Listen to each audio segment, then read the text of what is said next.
The debate on the report on Sri Lanka of the High Commissioner presented to the 49th session of the United Nations Human Rights Council has commenced yesterday. As the debate commenced during the evening hours on Friday, it was not possible to be concluded during the day. Therefore, the remaining section of the debate is to be conducted on Monday. High Commissioner Michelle Bachelet, expressing her opinion on the report, has presented facts on Sri Lanka's process of responsibility and charges on war crimes. She added that, however, the relationship between the Sri Lankan government and the Office of the High Commissioner has improved substantially in the recent past. She has also appreciated the measures taken, including the releasing of some detainees and updating the Prevention of Terrorism Act.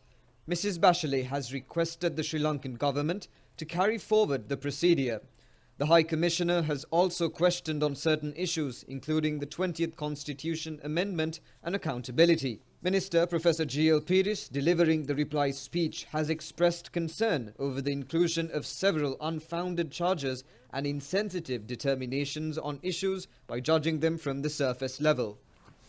Mr. President, the Resolution 46/1 on Sri Lanka was adopted by a divided vote in this Council. Sri Lanka and other member states opposed this resolution in fundamental disagreement with its deeply flawed procedure and unacceptable content, in particular its operative paragraph 6 regarding a so-called evidence-gathering mechanism. The resolution was directly contrary to the Council's founding principles of impartiality, objectivity, and non-selectivity. It went well beyond the mandate that member states conferred on it by UNGA Resolution 60/251. I have stated Sri Lanka's views on this matter to this Council on the 1st of March. We also submitted in a timely manner our comments on the High Commissioner's report. We note with regret that the Secretariat failed to publish this simultaneously with the High Commissioner's written update.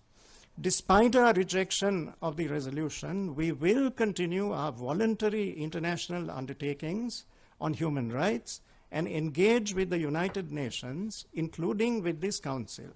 As stated by President Gotabaya Rajapaksa of Sri Lanka to our Parliament on the 18th of January 2022, we are a nation that respects international laws and conventions. We have regularly shared our progress and challenges in a candid and open exchange with this Council and other relevant organs of the United Nations system. We are convinced that there are serious anomalies and weaknesses in the report presented to this Council by the High Commissioner. Fundamental deficiency is its intolerably intrusive character, impinging as it does on core functions and responsibilities of organs of the Sri Lankan state, overwhelmingly mandated by the people of our country at 3 successive elections.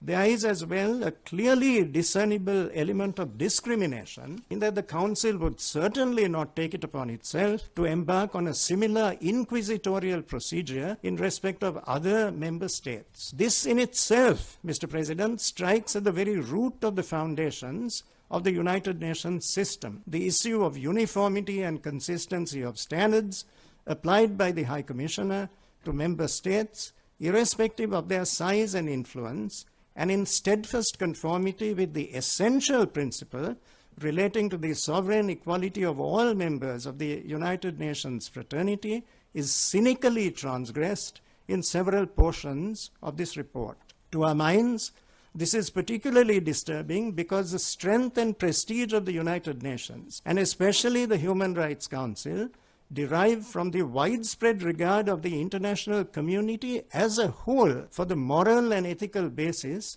underpinning the attitudes of the Council. We fervently believe that this is vitally important to retain this confidence undiminished, especially having regard to the fate of the Human Rights Commission, the predecessor of this Council. It is a matter for deep regret that numerous instances of unsubstantiated allegations and superficial conclusions, insensitive to the complexity of ground situations, have found their way into the report.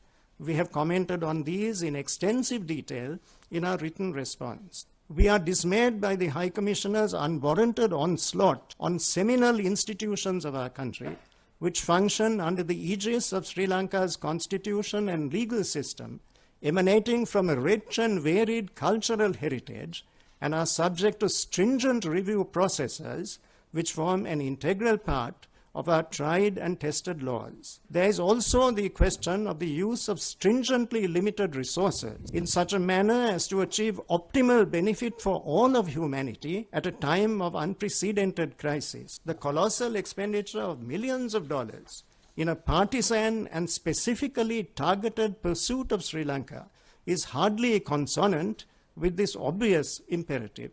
It seems to us a great pity that the report shows scant regard for these considerations, which appear to a wide swath of nations to be crucially important at this time. The government of Sri Lanka is firmly resolved to maintain the security and stability that we have restored for our people and ensure sustainable progress in an equitable manner. My country, Mr. President, reaches out to the international community with a sincere exhortation to join us as partners on a footing of equality and mutual respect to face the challenges ahead. Several foreign and Sri Lankan activists attending the human rights session have also expressed opinion to the national television in Geneva. The Sri Lankan government and independent people that the government could muster will be able to find a mechanism to find a solution, a reconciliation and a solution for the problem in Sri Lanka.